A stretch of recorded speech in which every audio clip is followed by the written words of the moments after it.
The 1930s. At the beginning of the 1930s, more than 15 million Americans, fully 1/4 of all wage-earning workers, were unemployed. President Herbert Hoover did not do much to alleviate the crisis. Patience and self-reliance, he argued, were all Americans needed to get them through this passing incident in our national lives. But in 1932, Americans elected a new president, Franklin Delano Roosevelt, who pledged to use the power of the federal government to make Americans' lives better.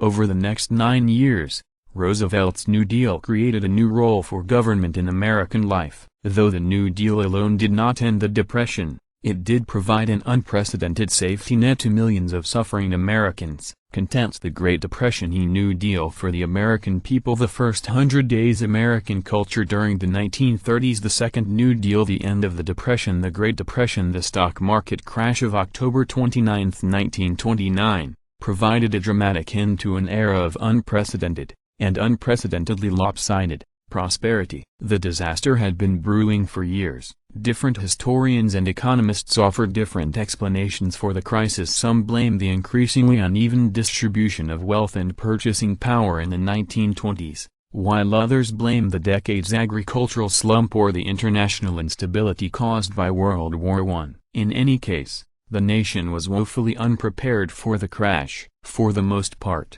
banks were unregulated and uninsured. The government offered no insurance or compensation for the unemployed. So when people stopped earning, they stopped spending, the consumer economy ground to a halt, and an ordinary recession became the Great Depression, the defining event of the 1930s. Did you know? The 1930s saw natural disasters as well as man-made ones. For most of the decade, people in the Plains states suffered through the worst drought in American history, as well as hundreds of severe dust storms, or black blizzards, that carried away the soil and made it all but impossible to plant crops. By 1940, 2.5 million people had abandoned their farms in this dust bowl and headed west to California. President Herbert Hoover was slow to respond to these events. Though he believed that the reckless and dangerous behavior of Wall Street speculators had contributed in a significant way to the crisis, he also believed that solving such problems was not really the federal government's job. As a result,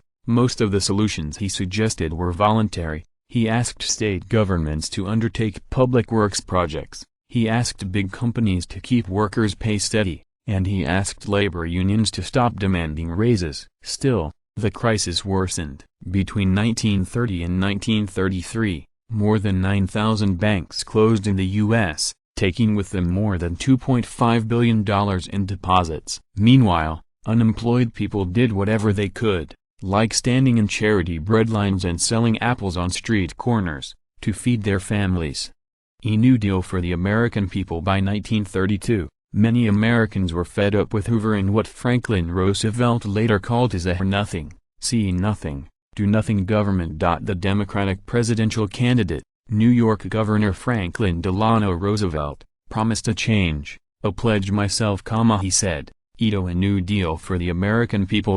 This New Deal would use the power of the federal government to try and stop the economy's downward spiral. Roosevelt won that year's election handily. The first 100 days the new president acted swiftly too. He said, "You wage a war against the emergency just as though we're in fact invaded by a foreign foe." First, he shored up the nation's banks, then he began to propose more comprehensive reforms. By June, Roosevelt and Congress had passed 15 major laws including the Agricultural Adjustment Act, the Glass-Steagall Banking Bill, the Homeowners Loan Act, the Tennessee Valley Authority Act and the National Industrial Recovery Act that fundamentally reshaped many aspects of the American economy. This decisive action also did much to restore Americans' confidence that, as Roosevelt had declared in his inaugural address, "The only thing we have to fear is fear itself." American culture during the 1930s. During the Depression, most people did not have much money to spare.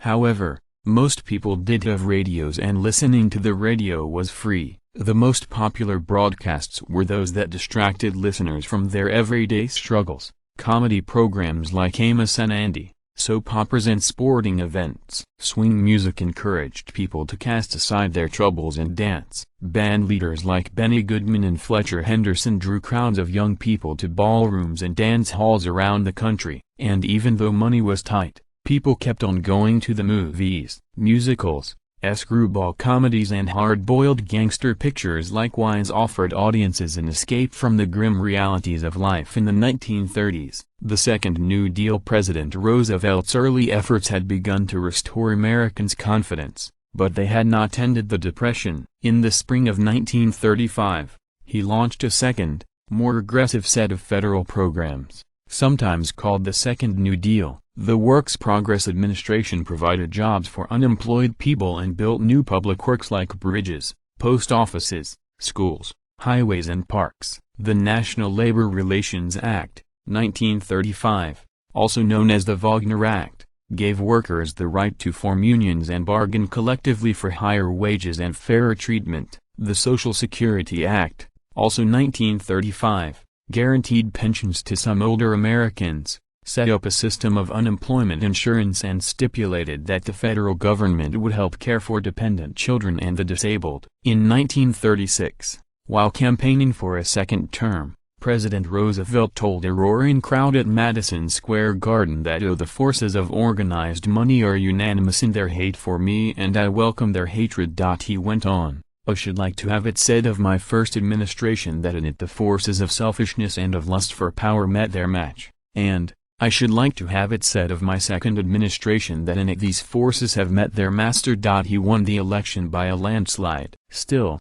the Depression dragged on. Workers grew more militant. In December 1936, for example, the United Auto Workers started a sit-down strike at a GM plant in Flint, Michigan that lasted for 44 days and spread to some 150,000 auto workers in 35 cities. By 1937, to the dismay of most corporate leaders, some 8 million workers had joined unions and were loudly demanding their rights. The end of the Depression. By the end of the 1930s, the New Deal had come to an end. Growing congressional opposition made it difficult for President Roosevelt to introduce new programs. At the same time, as the threat of war loomed on the horizon, the president turned his attention away from domestic politics. In December 1941, the Japanese bombed Pearl Harbor and the U.S. entered World War II. The war effort stimulated American industry and the Great Depression was over.